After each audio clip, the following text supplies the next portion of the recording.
midsummer. It's hot as heck out there. So we're glad to be inside for a little bit. Today, I want to explore the topic of identity. And I want to explore the topic of deep identity. How do we find out who we are in our deepest levels? How do we find out where we're going? How do we get past the stories that sometimes get in our way? And this is going to be part of a 4 or 5 part series. And today is kind of the introduction. We're talking about who we are. Now, as you know, I like talking about profoundly deep things. And they usually start with a conversation with Siri, which is how this one started. I got an iPhone a while back, and I had never had Siri, so I decided to play with Siri. So I'm driving along, and I said, I turned it on, which I broke 6 laws doing that, and I said, Siri, where am I? And Siri said, I am not making this up, wherever you are. Now, wherever you go, there you are. I am not kidding. Wherever you go, there you are. I could write a book on funny Siri stories. A friend of mine, whose name is Sylvia, got Siri's, and Siri did something which really made her mad, and so she started cursing at Siri. And Siri said, Sylvia, after everything I've done for you. I am not making this up. So, yeah, anyway. Wherever you go, there you are. Wherever we go, there we are. No matter how hard we try to leave behind our baggage, to leave behind the person we didn't want to be, whenever we buckle up and drive out the driveway and end up where we're going, we are the same person who left. Wherever we go, there we are. Now, I want us to examine ourselves, examine who we think we are in the next few weeks. And some people I know think that this means we are a bunch of dilettantes, that we spend our time kind of gazing at our navels, kind of wondering who we are. But it's important that you do that. It's important that you do that because your entire life experience, think about this, your entire life experience is the result of who you believe yourself to be. Just think about that for a second. What you see, what you experience, what you believe, all of that is the result of what you believe about yourself, what you believe about life, what you see is the result of what you believe. Your entire life experience is shaped at its very core by your sense of who you are. We tend to think that we look at the world and the world is a fixed fact, that the world is a fixed item. But it's not. Here in New Thought, we know that the world is a mirror of our own consciousness. We know that what comes back at us is what we see, what we put out. As Anais Nin said, we don't see things as they are, we see things as we are. Let's just keep breathing for a second. We tend to think that what we see shapes our belief. But the fact is the opposite. Our beliefs shape what we see. Don't we know that to be true? Our beliefs shape what we see. As Henry Ford said, whether you think you can or can't, either way, you are right. It's all up here. It shapes everything for us. That's why it's not narcissistic for us to sit and think about who we are or what we believe about ourselves. It's entirely necessary. We can't step out and be effective actors in the world unless we have a firm sense of who we are, unless we have the ability to look past our stories and know who we are deep down. But people see things differently. People's beliefs shaping how they see things, it makes everybody see things differently. That's why you can have 3 lawyers and 4 opinions. It's why you have the political discourse we have today. It's why you have the debate. We're all looking at the same thing. But our core beliefs affect the way we see it. That's what makes politicians go. That's what makes marketers go. It's what sells things. It's a fact of human psychology. Now, most of the time, this is an entirely unconscious process. It's so ingrained in you. Think about this. It's so ingrained in you that as you are looking out at the world, you have no idea what fundamental beliefs about yourself and the world are shaping what you see. Do you? Because it's been going on for so long that we just don't even think about it. It's like these tapes that keep running and running and running, and we don't even examine them. Now, Plato said that the unexamined life is not worth living. One of our challenges as we try to awaken is to examine our life, to unpack our stories about who we are. How many of you guys remember the story, here I go, here you go. Remember the story of the traveler who came to the gates of a city, and there was the gatekeeper there, and the traveler said, you know, I'm new here, tell me, what are the people of this town like? And the gatekeeper said, well, what were they like in your old town? And the traveler said, oh, they were horrible. They were mean, and they were small-minded, and they didn't like me, and they were horrible. And the gatekeeper said, they're kind of like that here. And the next traveler who came up said, I'm new here. What are the people like? Same question. What were they like in the town from which you came? They were great. They were wonderful and loving and giving, and they were just open-hearted and wonderful. And the gatekeeper said, well, they're very like that here.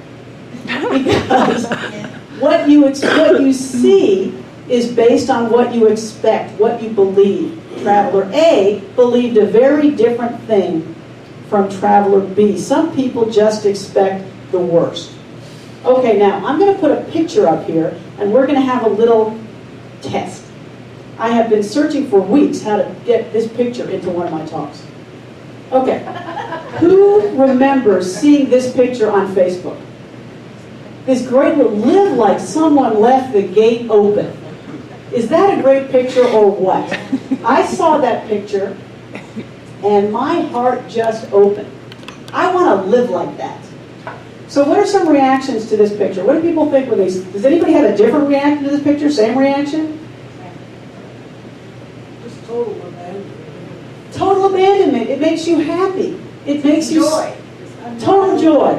Total joy. Okay. I showed this picture to a friend of mine who in 0.1 seconds said, oh, he's probably going to run straight in front of a truck. I am not making that up. So think about that. Yeah. Not a truck, but he knocked that girl down. But she's smiling. No, seriously. I mean, this is a very good exercise for that. We look at it and our tape's running. My tape is, life is a wild, abandoned, joyous thing. I want to live like that. I want to live like someone left the gate open, like someone took all the barriers away. Like I can be free, I can be happy, I can extend myself into the world. I can live in unabated joy. Tell your friend he's running right into someone's arms. Yeah, but that's the energy it raised in me because that's kind of my attitude.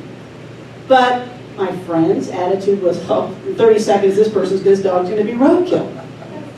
Because that was her attitude. But you have to be aware of these things. Exercises like this help you think.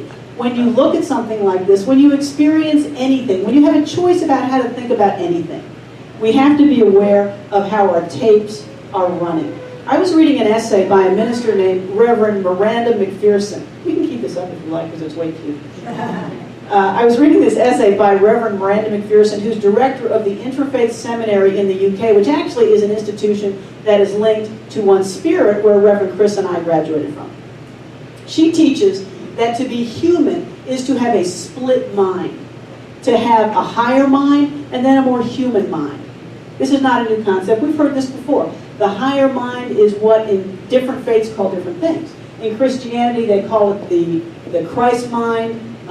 Buddhists call it the Buddha nature. The Hindus call it the Atman. And then there's the lower mind, which in Christianity some may call the enemy or the devil or the flesh. And then there is the ego. Our challenge as we continue to try to awaken is to unpack what gets in our way of experiencing life always in our higher mind. We get caught up living in our human mind. We let our monkey run crazy. And we find ourselves caught in living in the human cares, our human belief in separation.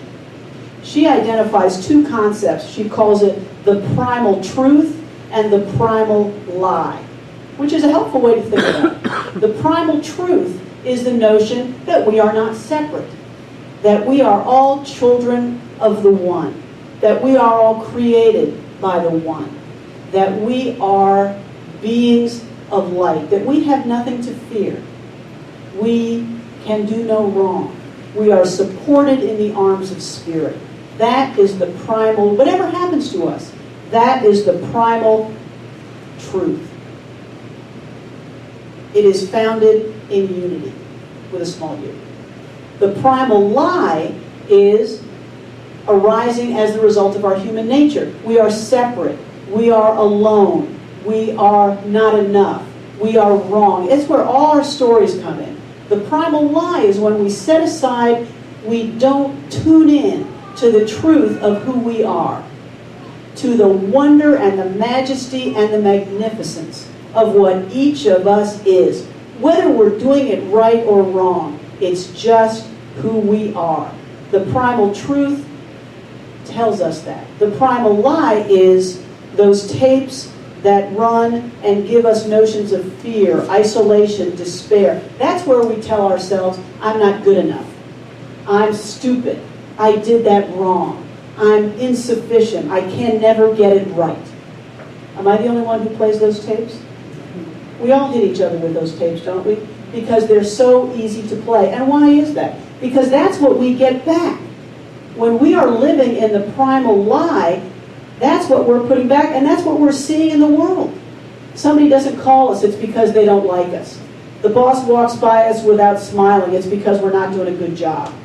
These are all the messages we give ourselves when we are living in a sense of fear and isolation and despair. Again, this thinking is frequently unexamined. And that's our challenge here, and that's one thing this community is so good at, is to kind of take the covers off of this and examine what it is we believe about ourselves and why. What is our challenge here? What do? We look, see, and we tell the truth, right? That is our constant opportunity. And part of it, I'm going to invite us to do in the next few weeks, is to take a look at our stories and unpack them. Here's one. I always used to think I was an introvert because early on, when I was really young, I was just a total goober. All my friends, the only, Tori's laughing, my sister is sitting right there and she's like, yeah. The only friends I had in school were other kids with glasses. I mean, seriously, I was not cool, I had no friends, and so I decided this meant I was an introvert. So what did that mean? That meant I spent years not doing stuff that would have been way fun to do because I'm an introvert and I don't go to parties and I don't do this and I don't have friends and, you know, I sit and I read books or I do whatever. That was my image of myself. Okay, so then I joined a profession which required me to get up and talk. And then I started talking and meeting with groups, and I talk here, and all of a sudden, years later, I'm like, Melanie, you're wrong. You're not an introvert because you love talking to people. You get energy from feedback. You like being in groups. It is exciting to you. It enlivens me. So until I opened myself up to a different notion of who I was, getting past the roles, getting past the stories, I would have continued to limit myself. Does anybody else do things like that? No. Yes and no. Yes, that's very good. That's a very good way of looking at it. So, we go on for years. We go on for years, living our lives, raising our kids, getting married, getting divorced, with these tapes just running and running and running, not examining our ingrained beliefs about who we are. So, when do we start to do that? What prompts us to take a look at who we are, and more importantly, who we think we are? What prompts us to do that? A life crisis? A death? A divorce? A job change? Your kids grow up? Your kids get married? You have a divorce, your husband or your wife leaves, all of a sudden you're not what you were. You're not a mother, you're not a wife, you're not a husband. So what are you? These are times at which we examine more closely we re-examine who we are, because life kind of smacks us upside the head and makes us do it. It's an exercise that we should go through without those triggers, but being human beings, we go through them when we need to. In his book called How Then Shall We Live, right here, very good book, I recommend it, by Wayne Mueller, he writes about 4 fundamentally important questions that for him help us explore how we as spiritual beings live our lives in the fullest way we can, live our lives out of our primal truth, in joy and peace and compassion. We're going to be talking about that book as well as some others in the next few weeks.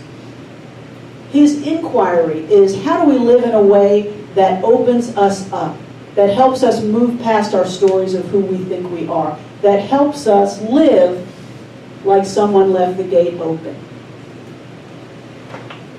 His first question he asks is, who am I? When we have those times when we are re-examining ourselves, when we are faced with a crisis about who we are, what are we sometimes tempted to do? We're tempted to pick up the self-help books and become spiritually perfect, aren't we? I'm going to get past all these imperfections. We look at ourselves and we see that we have faults. We see that we have imperfections. We see that we're not 100% like all the masters who have gone before. And so we say, I got to fix that. I got to start meditating for 4 hours a day. I have to start being nice to everybody I see. I can never drive on 400 again. Because it defeats my spiritual nature. That is what we try to do. What he suggests is that the better, kinder, and truer course, as he suggests, is the one that leads us directly into the fertile garden of our own spirit, into what Thomas Merton calls our hidden wholeness. Our most fruitful practice is the one that most gently leads us into ourselves, just as we are, into the innate perfection of our true nature. That's the secret. Our goal is not to be like someone else. Our goal is to be more like ourselves, more like our true nature, our inner primal truth.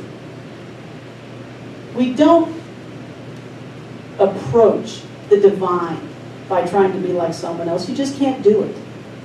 You approach the divine by unpacking what gets in your way of you being you. I came across a quote of Shinru Suzuki, who said that everything is just perfect and everything could use a little improvement. We are perfect as we are. We are as we are meant to be, as we are. And we have the opportunities to grow and unpack what gets in our way to be, and I don't even want to use the word better. I mean more whole, more true, more pure, in a sense of pure spirit. That is the inquiry that we are on. It's also where we find the value of our own unique gifts. Even though we're all children of the light, we're all created by Source, we all have unique gifts. Our reading today was from Irish mystic John O'Donohue, who I really like. And this is one of the things he wrote. Let me read it again. May you realize that the shape of your soul is unique, that you have a special destiny here, that behind the facade of your life there is something beautiful, good, and eternal happening. We're all children of the light. We all are one, but we're all also different. That's the gift. We have to get down to what is our true, our pure gift. How we express in the world is not the same, even though we all come from the same source. That is our challenge, to find out what is our own song. Wayne Mueller writes of the necessity of naming who we are. This is something we do ourselves, who we truly are, according to our own inner wisdom. It requires listening, it requires taking time, and it requires being aware. There are traps here. What are some of the traps as we try to examine who we are and name ourselves? One of the traps is that we get caught sometimes in modern psychology. Instead of looking at who we are, we may look at who others tell us we are. I am an alcoholic. I am a drug addict. I am a survivor of fill in the blank. I am this, I am that, I am depressed, I am anxious. So when we look at those stories, what does that mean? It means that we put a fence around our opportunities to grow, because we limit ourselves by what other people tell us we are, by our diagnoses, by our clinical presentations. Don't we sometimes do that? We're going to explore as we go on that it's necessary to know those things. It's necessary to know that you're a survivor of this, or that you're an addict, or you're an alcoholic, because there is power in saying it. And we're going to talk about that in a talk about 2 weeks down the road. The power in articulating the stories, not to necessarily ground ourselves in them, but to move past them. Because knowing where we've been is essential to getting to where we have to go. We have to be able to state them and share them and know them and embrace them and then lovingly leave them aside as we move on to our greater wholeness. It's a trip, but I know we are up to it.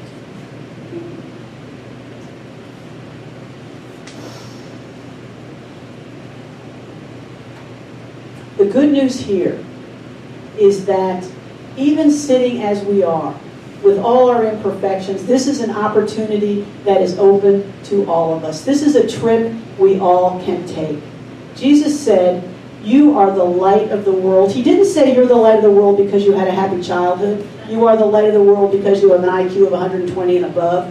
You are the light of the world because you have a full-time job and a car. No, you are the light of the world no matter who you are. Each of you here, me, the guy on the street with his hand out, asking for money as you walk by.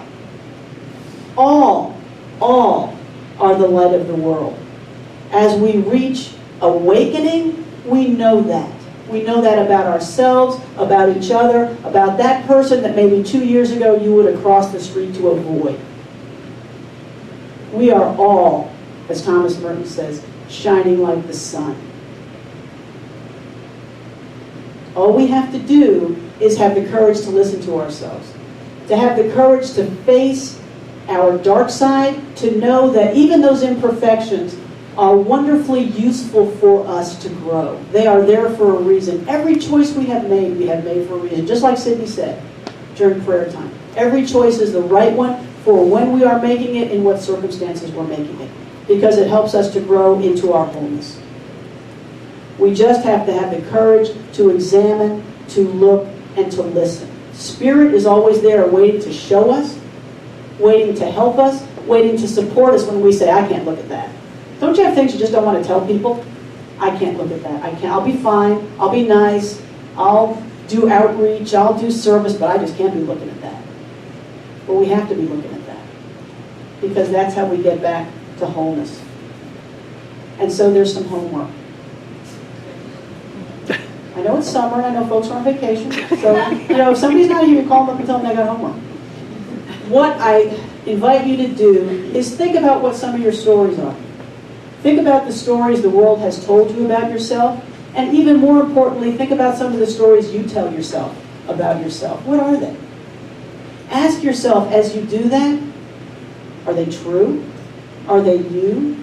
Do they express the wholeness that is in you? Do they still serve you? Or is it time to lay them lovingly aside? Those are some of the things that we're going to talk about next week. I'm going to leave you with a quote by Wayne Mueller out of his book. The heart of most spiritual practice is this: remember. Remember who you are. Remember what you love. Remember what is sacred. Remember what is true. Remember you will die and that this day is a gift. Remember how you wish to live. So let's take these thoughts.